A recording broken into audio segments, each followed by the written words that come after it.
The next one I have is much better block attack from the line out. And Mackie picked up a wonderful thing that I thought maybe it was a red card. And not even mitigation, Mackie, you'll speak about it now.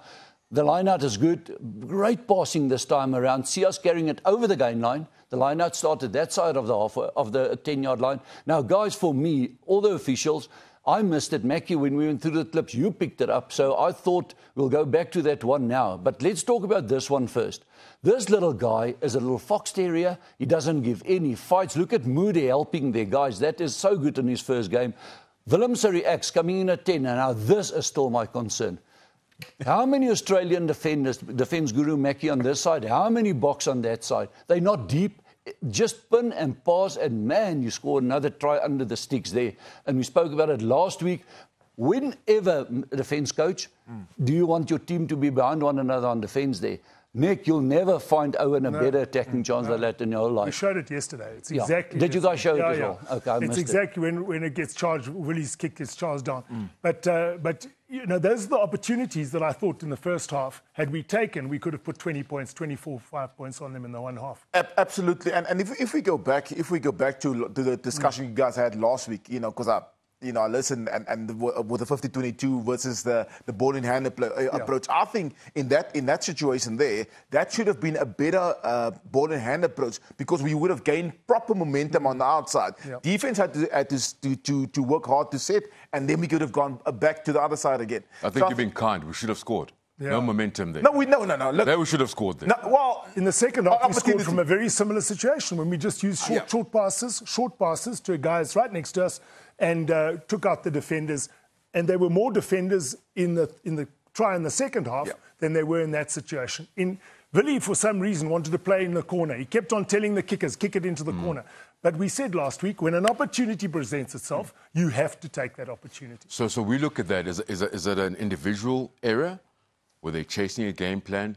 Because we're all seeing I mean, pin the right guy, we're looking at 4 and 2. Look, it also can't be the wrong decision. Because if he pinned the fullback in the corner, you know, he could have isolated the right-footed fullback up against a touch, could have had a bad kick. So the outcome could also have been different. But so if you look at the options that he's taken, because only it was charged down, the outcome was different. You know, but there was options within that play. Yes, he didn't use the hands shifting the ball, but there was still an option of pinning the fullback up against a touchdown, because he will not get the angle to actually win field down, kick the ball downfield. So now the question is, I mean, we've all been involved in test match rugby, two of you as coaches. Are we simplifying this game too much at this level? No, that happens so quickly, Owen. The thing is that it is an individual mistake. I'm absolutely convinced that is an individual mistake by Willie Leroux. He decided that he was going to kick prior to getting information from the outside that there was a 4-on-2 option there. And the people should be shouting, hands, hands, as he got that ball. You know, I'm not sure whether they did or didn't.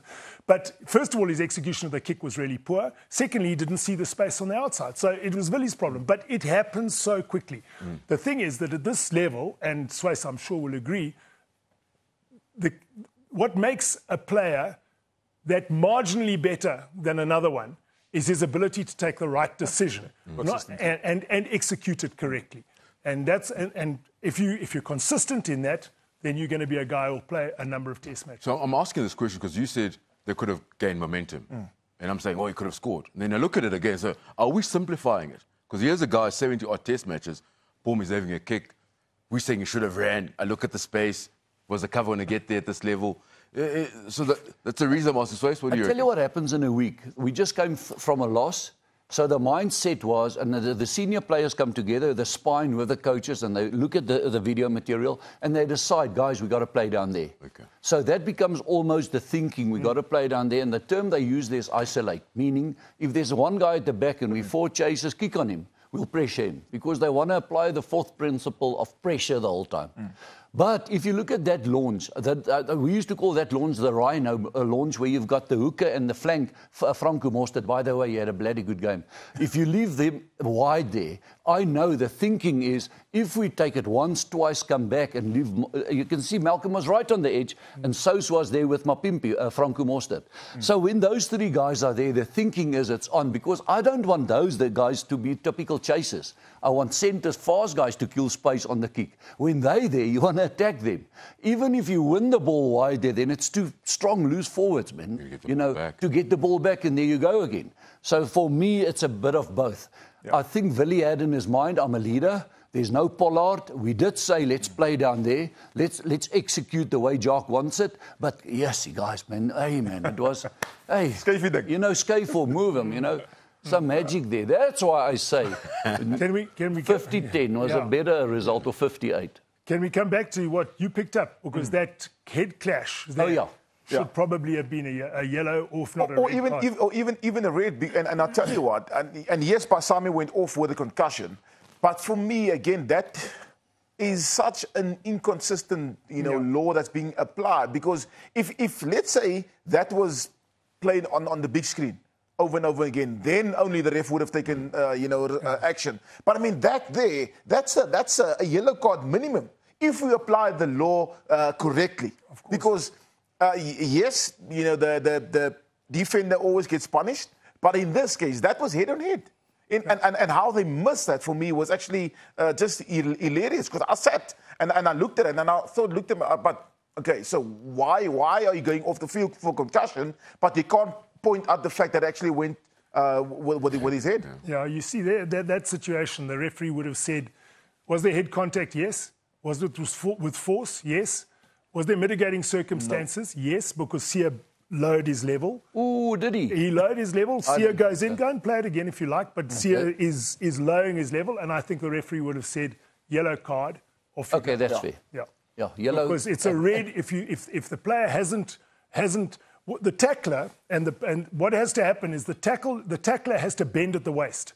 He's bent at the knee. Yeah. The tackler. He hasn't bent necessarily at the waist. He's trying to tackle the ball, and his head is still upright. So he's in a very dangerous position. The only way he'd get away from a red card in this instance is that going into contact, Sia has just put his head down and lowered his level. No, I agree. I see, looking at it again with the knees bent there might be. But my question is, Owen, say the ref that was a red card. We would have said maybe a red was the right call. Yeah. It's a red or yellow, but not nothing. No, and it's certainly, it's definitely a yellow card. Yeah. And very difficult not to give a penalty. So he went off concussed, and I feel sorry for him, but he didn't do what he's supposed to do, which was bend at the waist, and it was head-on-head contact. So, and the inconsistency is 100% right. In another game that's played away from home, the director doesn't replay that incident. Yeah. We've had an opportunity where Willie's kicked and the ref, says scrum down, whatever it is, and no one even looks at it again. If it was in South Africa, our producer would have played that as the scrum was going down 3 times, and then the ref would have said, hang on, let's have a look at it. Get the crowds behind you on that one. Yeah.